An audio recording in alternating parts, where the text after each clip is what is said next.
Oh, Risa Ontiveros, huli ka! Panoorin mo to! Ako po si Michael Maurilio alias Rene. Hindi po ako pinilit na magsalita ng katotohanan. Kusang loob ko pong inilalahad ang mga nagawa kong kasalanan at mga plano laban kay Pastor Apollo C. Quiboloy at sa Kingdom Ministry. Ako po yung witness, kinuwang witness ni Sen. Risa Ontiveros na nakatakip yung muka. Pero ngayon, hindi na sapagkat nagsasabi na ako ng totoo.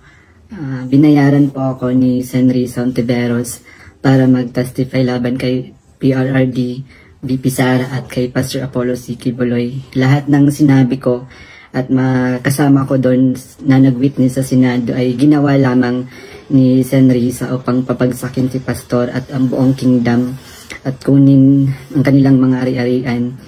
Ngayon po ay hinahanap at tinatakot ako ni Sen. Risa. Ako po ay dating full-time worker ng Kingdom of Jesus Christ na pinamumunuan ni Pastor Apollo Quiboloy. Na-convert ako noong 2015 at naging full-time noong 2019 kung saan na-assign po ako sa Glory Mountain sa Davao City. Lumabas po ako ng 2021, ngunit nagpaalam po ako ng maayos. At pinayagan naman ako ng Kingdom dahil may balak po akong bumalik pagkatapos ng ilang taon. Noong January 2024, nag-vlog po ako kasama ang isang ex-full-time na si Lawrence Capuno dahil nagsimula na noon yung unang pagdinig na sa Senado sa pangunguna ni Sen. Risa Ontiveros tungkol sa mga aligasyon ng sexual abuse at human trafficking na isinampalaban kay Pastor Apollo Quiboloy. Sa vlog na yun, pinasinungalingan namin yung mga claim ni Blenda Portugal alias Amanda at nung iba pa na pawang kasinungalingan lahat.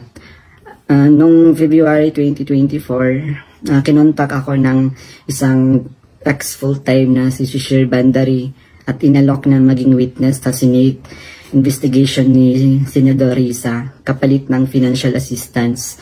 Pumayag ako dahil sa panahon din yun, nangangailangan din ako ng pera. Binigyan ako ni Shishir ng email ng opisina ni Sen. Risa upang magpadala ng formal na email kahit anong aking sabihin daw.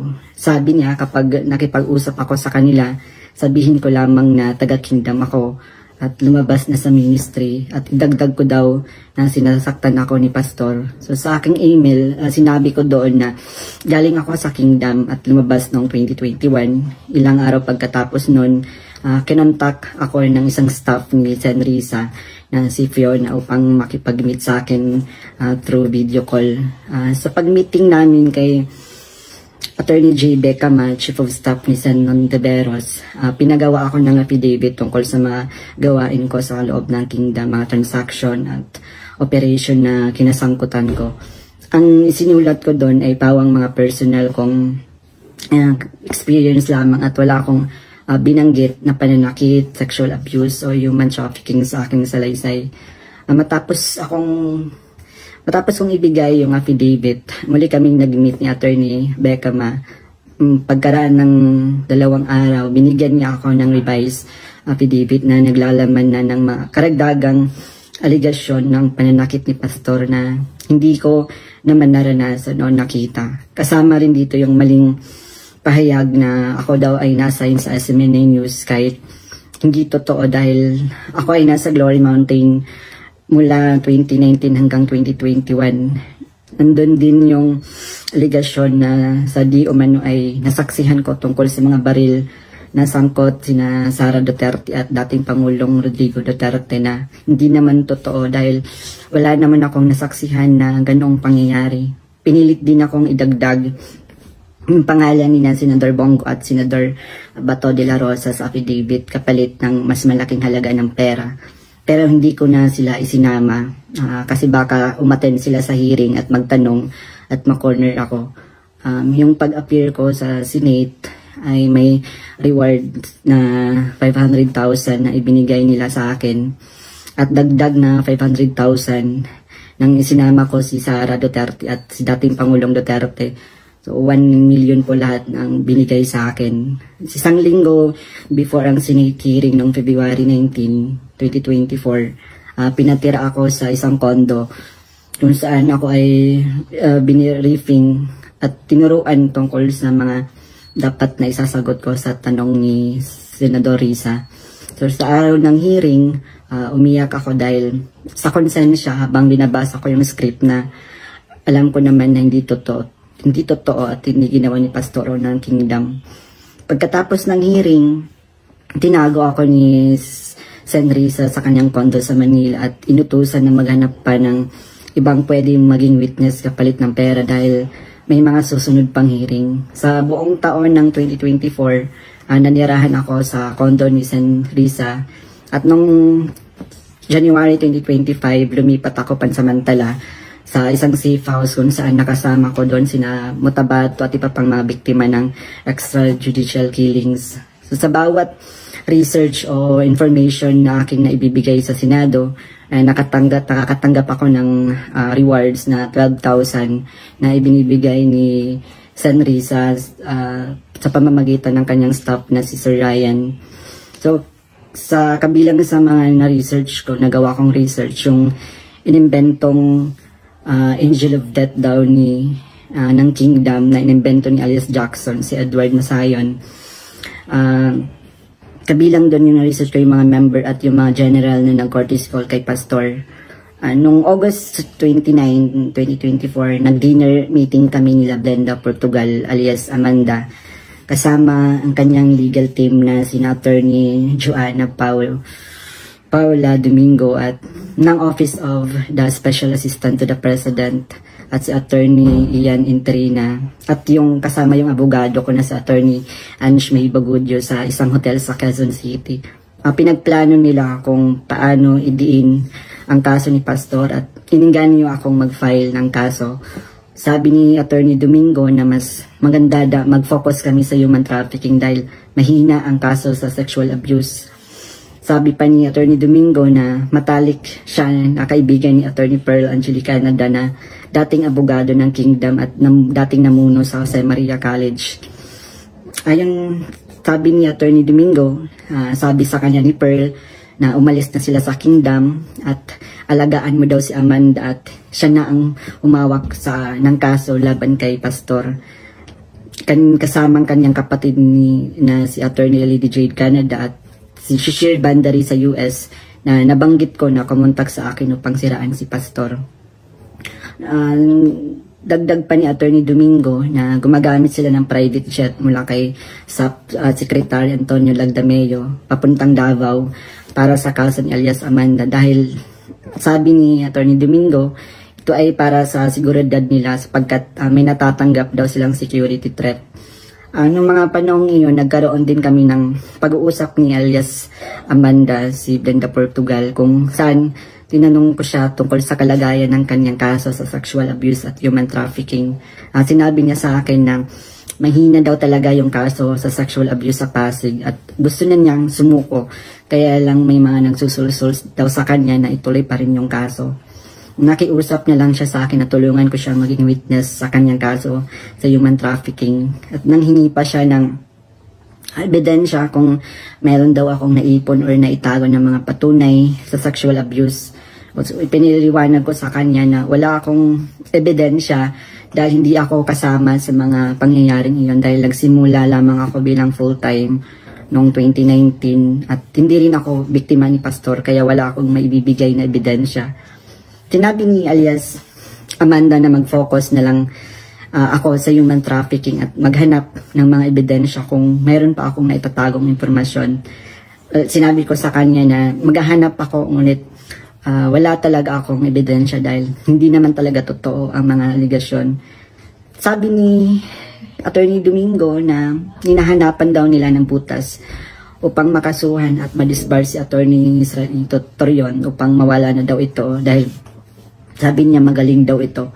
So sa panahon ng KOG Sage sa Davao City noong August 24 hanggang September 8, 2024, everyday kaming nagmi-meeting kasama yung mga staff ni Sen Risa, yung PNP, CIDG, nandun yung US Embassy, yung NBI, ang Department of Justice at yung mga tumiwalag sa Kingdom mula sa Amerika na si Ann Lagarder at Arling Stone. Pinag-uusapan ang plano kung paano ma-extradite or ma-extraordinary rendition si Pastor sa US at paano pabagsakin ng kingdom.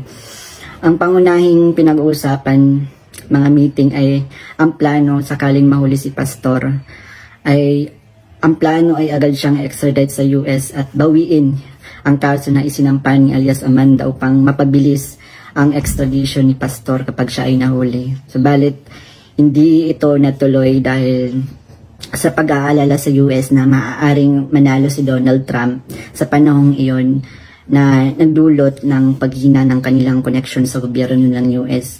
So dahil dito, nang mahuli si Pastor, wala na silang pagkakataon na ma-extradite siya. Kaya naman nagutos si Sen. Risa Ontiveros sa amin na labanan ang kaso dito sa Pilipinas laban kay Pastor at sa lahat ng mga administrator ng kingdom upang tuluyang pabagsakin ng kingdom.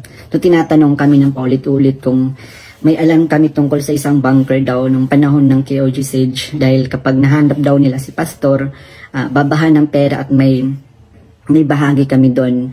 Ang bunker ang pangunahing hinahanap kaya pinuntahan nila ang lahat ng mga posibleng lugar. Ngunit sa katotohanan, wala talagang bunker sa kingdom, lalo na sa central headquarters. Ang mga updates tungkol sa mga ito ay galing sa kasalukuyang PNP Chief General Nicolas Torre na siyang nangunguna sa bawat meeting namin at nagtatanong tungkol sa lokasyon ng bunker. Kasama ko rin sa mga meeting na yon sina Edward Masayon alias Jackson na pumasok sa Kingdom Compound na nagkunwaring pulis dahil siya daw ang nakakaalam kung saan ang bunker. Kasagsagan ng Sage ng message sa akin si Fiona, staff ni Risa, na sa pamamagitan ng WhatsApp na sinabi niya na dapat ko daw tanggalin sa kaso ko si June Andrade dahil isa daw siya sa amin na nagbibigay siya ng mahalagang impormasyon. So ipinaalam ko sa kanya na ipapasa ko muna ito sa aking abogado. Pero ngunit isang linggo pagkatapos nun, tinanong ulit ako kung may contact ako sa kingdom dahil hindi na raw mahanap si June Andrade. Hanggang ngayon, hindi na siya natanggal sa kasong pinafile sa akin. Noong November 5, 2024, nagkaroon kami ng meeting kasama sina Undersecretary Nicolas T. ng Department of Justice at 4 pang prosecutors.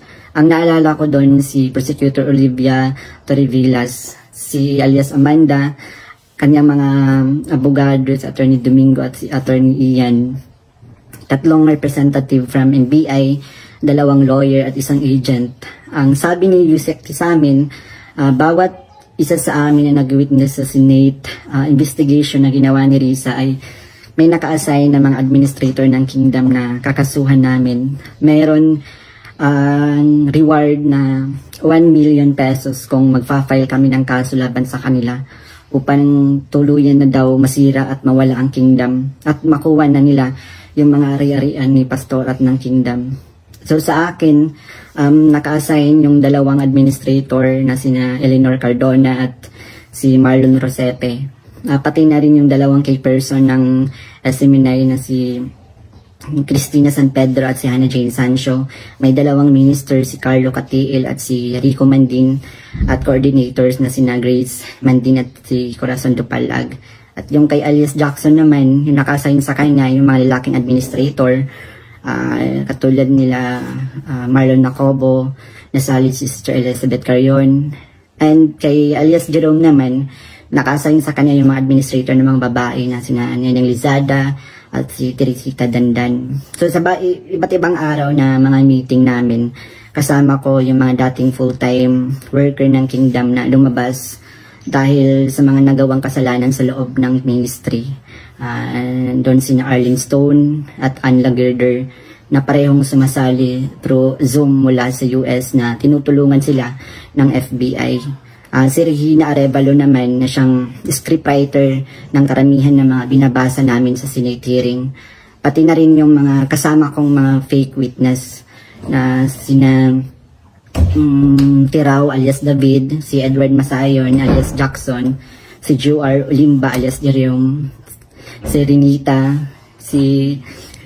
Hernandez, si Glenda Portugal alias Amanda, kasama yung chief of staff ng office ni Senrisa na si Attorney J. Becama at yung staff na si Fiona at si Faye. So hanggang sa ngayon, paggawa ko ng affidavit, patuloy ang surveillance at mga planong raid sa mga ari-arian ng kingdom, kabilang ang mga Kingdom Light Congregation sa iba't ibang bahagi ng Pilipinas, yung SMNI building sa Makati, yung KOG Central Headquarters sa Davao. Bukod dito, tinatarget din yung mga anak ng mga full-time workers bilang mga biktima daw ng human trafficking at child abuse. Ngayon po ay lumalabas ako upang ilahad ang katotohanan na ang lahat ng ito ay gawa-gawang kaso at plano lamang pabagsakin si Pastor at ang buong Kingdom Ministry at kunin ang kanilang mga ari-arian. Hindi ko na masikmura yung mga ipinapagawa ni Senrisa na kasinungalingan at ang pamimilit niya na magsampa ako ng kaso kapalit ng pera. Wala pong ginawang mali si Pastor sa akin. Puro kabutihan ang aking naranasan habang nasa loob pa ng kingdom. Lahat ng ito, sinabi ko ay upang ipagtanggol ang katotohanan kahit nakakatakot dahil sa mga malalaking tao yung sangkot. Pero ito na yung panahon upang tumindig para sa katotohanan at humihingi ako ng tawad sa kingdom family, lalo na kay Pastor Apollo Kibuloy sa mga nagawa kong mali at kasinungalingan.